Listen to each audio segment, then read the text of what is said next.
Salut, c'est Bams et bienvenue sur ma chaîne. Aujourd'hui, je vais vous raconter l'histoire incroyable de Lydia Fairchild et je vais vous expliquer comment ça peut impacter notre vie à tous. Alors avant ça, j'aimerais que vous vous abonniez et vous mettiez la petite cloche s'il vous plaît. S'il vous plaît, voilà.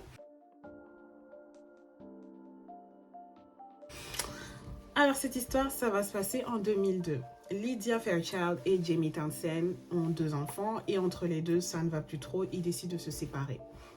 Du coup, Lydia, elle décide de faire une demande de child support, c'est l'équivalent de la CAF aux États-Unis. Et voilà, donc elle va demander ces aides-là. Et là, il y a une petite routine. Ils lui disent, bon, vu qu'il y a beaucoup d'escrocs ici, on veut que tu fasses un test de maternité, que ton gars fasse un test de paternité, pour voir vraiment que ce sont vos enfants et que ce ne sont pas des enfants que vous utilisez comme ça pour les child support. Donc Lydia n'a pas de problème. Elle dit à son gars aussi, il fait les tests de paternité et les résultats arrivent.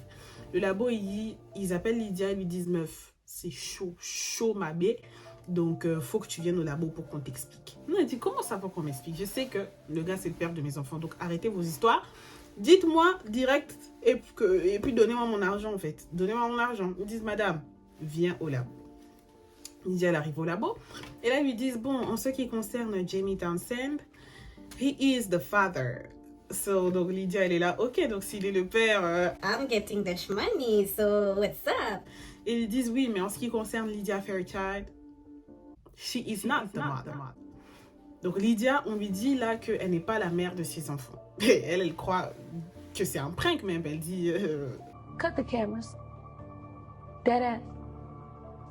Ils disent non, c'est tu n'es pas la mère des enfants, donc en fait, arrête ton histoire de fraude. Et Lydia a dit, votre machine, elle doit être abîmée, ça doit être une machine claquée, parce que je suis la mère de mes enfants. Donc, il faut refaire le test en fait. Et donc là, ils font le test, ils refont le test 3 fois.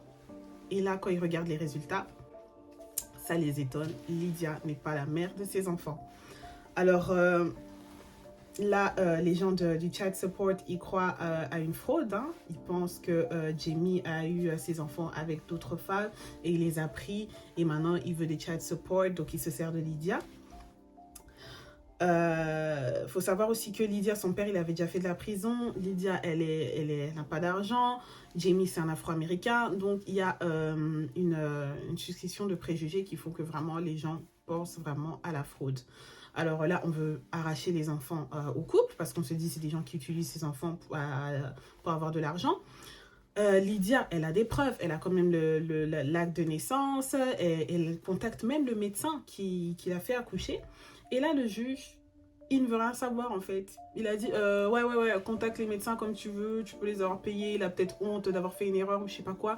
Meuf. Ramène les enfants. Donc là, Lydia, elle appelle des avocats parce qu'il faut qu'on l'aide. On va lui prendre ses enfants, les enfants qu'elle a accouchés, elle ne comprend pas et tout. Et là, il n'y a aucun avocat qui veut prendre cette affaire parce que l'ADN, c'est une preuve trop puissante. Ils se disent, meuf, arrête. Tu as volé des enfants, non? Tu as volé. Dis la vérité. Ils ne veulent pas l'aider. Donc là, Lydia... elle sait plus s'en sortir. Mais entre-temps, pendant leur séparation, Lydia et Jamie, ils n'ont pas été nets. Voilà, ils ont un peu fait les tchoukou et elle était enceinte. Donc, le juge, il a dit, écoute, c'est simple, tu as un 3e enfant. Le jour de l'accouchement, j'envoie un observateur. Il va prendre le bébé, il va lui faire un test sanguin. Et là, on verra si ce que tu racontes, ça fait du sens. Si le bébé, le test montre que tu es la mère, ben, c'est-à-dire que tu es une grosse menteuse en fait. Donc là, Lydia... elle accouche de son 3e enfant et il y a l'observateur qui vient, il prend l'enfant, il lui fait les tests sanguins et les tests sortent. Lydia n'est pas la mère de cet enfant. Donc là, ils disent au juge, tu vois, on t'avait dit quoi? On t'avait dit ça, non? Et le juge, il a dit... 0 parce qu'en fait, j'ai compris ton truc. En fait, vous, votre scam, parce que lui, c'est toujours un scam. Lui, non, mais lui, attends, vous êtes des escrocs. Donc, il a dit, votre scam, en fait, c'est la gestation pour autrui illégale. Gestation pour autrui, en fait, ça veut dire que Lydia était une mère porteuse. Donc, Lydia lui dit, mais t'es complètement parano, toi. T'es parano? Donc, Lydia, elle ne sait plus quoi faire. Elle continue à appeler des avocats. Et là, il y a un avocat qui se dit, quand même... vas-y, il y a eu le 3e enfant, ils ont testé. Cette fille, elle aurait pas insisté comme ça si c'était pas ses enfants. Donc, je vais m'intéresser à son cas. Donc le mec il commence à faire des recherches et tout, jusqu'à ce qu'il tombe sur l'histoire de Karen Keegan. Il voit que Karen Keegan, c'était une femme qui avait besoin d'un transfert de rein. Elle a fait tester ses 3 fils et 2 des 3 n'avaient pas l'ADN qui matchait. Ils disaient que ce n'était pas leur mère biologique. Et ce qui est intéressant dans son cas, c'est que personne ne l'a accusé d'avoir volé ses enfants. C'était une femme qui était, voilà, elle avait de l'argent, normal. Ils ont carrément pris son cas pour faire des recherches et c'est comme ça qu'ils ont appris que Karen Keegan est ce qu'on appelle une chimère. C'est très rare de ce qu'on sait chez les humains. En fait, ce qui s'est passé, c'est que dans le ventre de sa mère, environ maximum 5 jours après la fécondation, il y avait en fait une jumelle, une fausse jumelle, parce que les vraies jumelles, elles ont l'ADN identique. Elles, c'était 2 fausses jumelles et les 2 fausses jumelles ont fusionné pour créer un seul embryon. Donc c'était un embryon qui avait 2 lots d'ADN et c'est comme ça que Karen, en fait, ils ont testé ses cheveux, ils ont vu qu'il y avait des cheveux qui avaient un ADN et des cheveux qui avaient un autre ADN. Alors cet avocat-là, il s'est dit, peut-être que c'est la même chose pour Lydia, peut-être que c'est une chimère. Donc on commence à tester les cheveux de Lydia, on commence à tester plein de parties de son corps et on ne voit pas d'autres ADN. Mais aussi dans l'affaire de Karen, ce qui les a vraiment aidés, c'était de tester les parents de Karen pour voir s'il y avait un lien en fait de grands-parents avec les enfants de Karen et il s'est avéré que oui, il y avait ce lien. Donc ils ont fait ça avec Lydia, ils ont testé la mère de Lydia et on a vu que oui, selon les tests, c'était bel et bien la grand-mère de ses enfants. Et quand le juge a vu ces tests-là, il a dit « Oh, ça m'étonne !»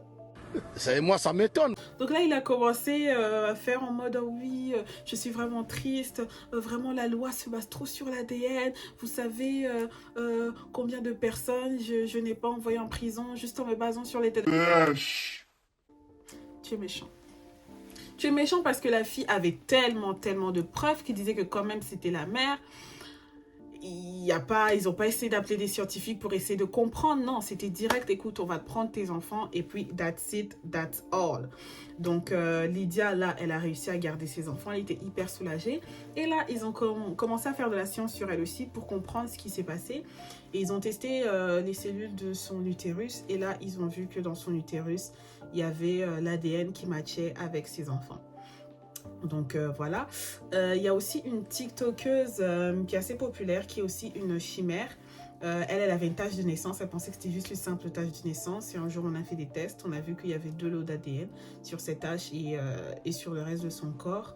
Donc ça peut aller vraiment très loin, hein, ces cas de chimérisme-là. Il y a aussi eu un cas de chimérisme d'un petit bébé qui avait le côté droit et le côté gauche qui n'était pas pareil. Il y avait un des 2 côtés qui était plus clair et où il y avait un ovaire et de l'autre côté c'était plus foncé, il y avait un testicule. Donc vraiment ça peut être un cas sévère ou un cas beaucoup moins sévère. Les scientifiques pensent qu'on est beaucoup plus des chimères que l'on pense. On n'est juste pas dans des situations où on doit nous tester pour savoir ça. Et c'est vrai que ça met en doute aussi notre système judiciaire. Il y a des parents, il y a des pères en fait qui ne sont pas reconnus comme pères de leur enfant biologique et qui du coup sont déchargés, n'ont pas de devoir envers ses enfants. Alors que peut-être c'est juste des chimères et qu'on n'a pas testé aux bons endroits. Donc voilà, c'est la fin de cette histoire. J'espère que ça vous a plu. Et on se retrouve dimanche pour une autre vidéo.